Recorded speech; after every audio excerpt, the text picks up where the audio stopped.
Now, so now I'm going to change the brightness, contrast, and color of this image. It looks pretty good, but we can make it better. We can go to Enhance Auto Levels. We can go to Enhance Auto Contrast. Kind of does a similar thing. You go to Enhance Auto Color Correction, and it just kind of alters the image for you. Here's an Auto Red Eye, or you can manually go to Enhance Brightness, Contrast, and then I can set these to be whatever I want. You know, that's perhaps too much. You can go to Enhance Shadows, Highlights. You can lighten shadows. You can darken highlights. You can add midtones, contrast, or take it away. So changing these parameters drastically can change your image. I usually like to work manually because I feel like I have more control. So I can adjust these settings. I can also go to Enhance Levels. And then if you move this white one down, it makes it brighter. If you move this gray one around, it'll make it lighter or darker in the mid-range. And then for your shadows, you can increase or decrease the shadow. So sometimes I use that to balance it out too as well. But for this one, Enhance Auto Contrast seems to work fine.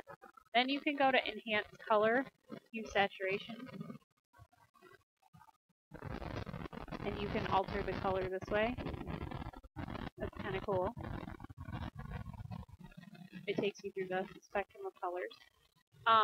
So sometimes if your picture looks too green, you can alter the color that way. You can also go to Color Variations, like I talked in the first demo, and see if we click this, it gets more green. Or like in this image, this one's like a little more overcasty and dark, so if we say Auto Contrast or Lightning Brightness Contrast. Now see, sometimes it's like, oh, my sky is all white now. Like, this looks good, but this is way too bright. So what you can do is like use a tool like this, the selection brush tool, and we go back to the regular default brushes and increase the size.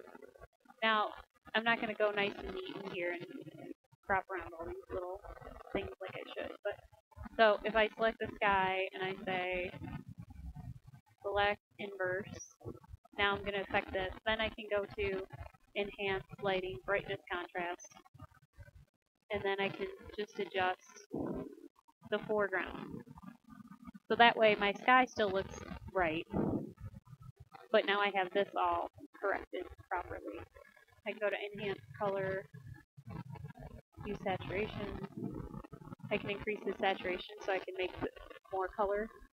I can make it pop out. I can take it out and make it black and white. I showed you kind of that in the first demo. And then I can lighten it, darken it right here. I usually don't mess with that. If I want to do that, I usually go under brightness and contrast to it. So if we select, deselect, oops, and see, I should have come in here and, selected that too, so it looks right. But now it looks pretty good compared to the original. It almost looks black and white now compared to when we fixed up the color. Oops. So that's a little bit about using those tools. And then, did I show you select enhance color?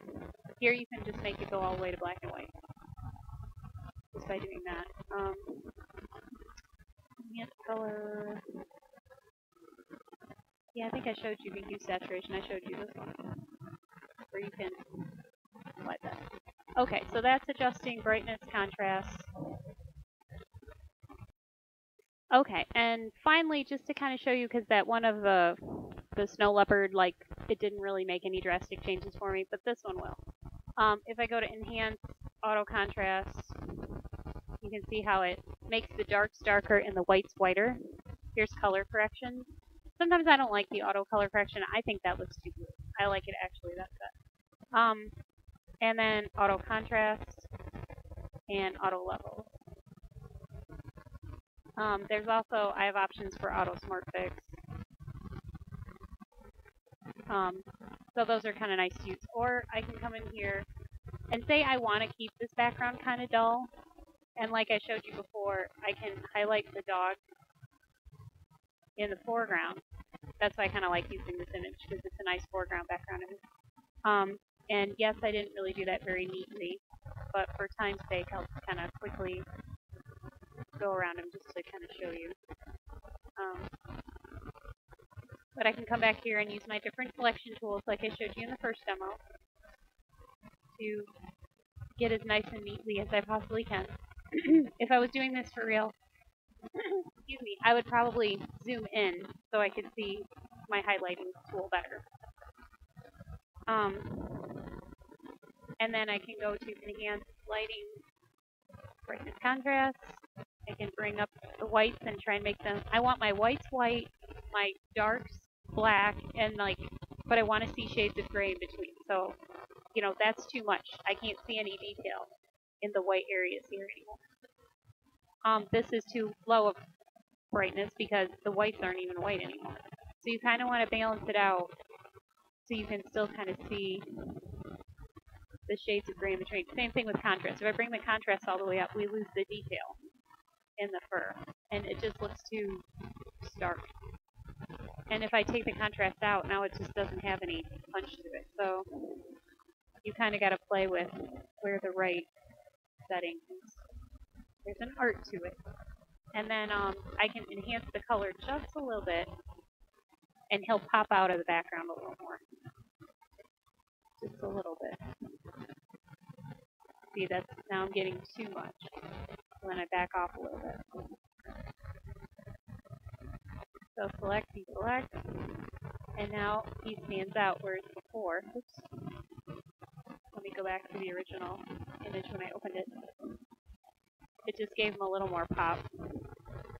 It's a subtle change, but if I go to select, reselect, and I select the inverse, then I can start working with this background. So if you want to do one of those cool effects where, you have something in color and something in black and white, like say you take a picture of a girl holding a rose and you want the rose in color in her eyes, but everything else black and white, then you can do something like that.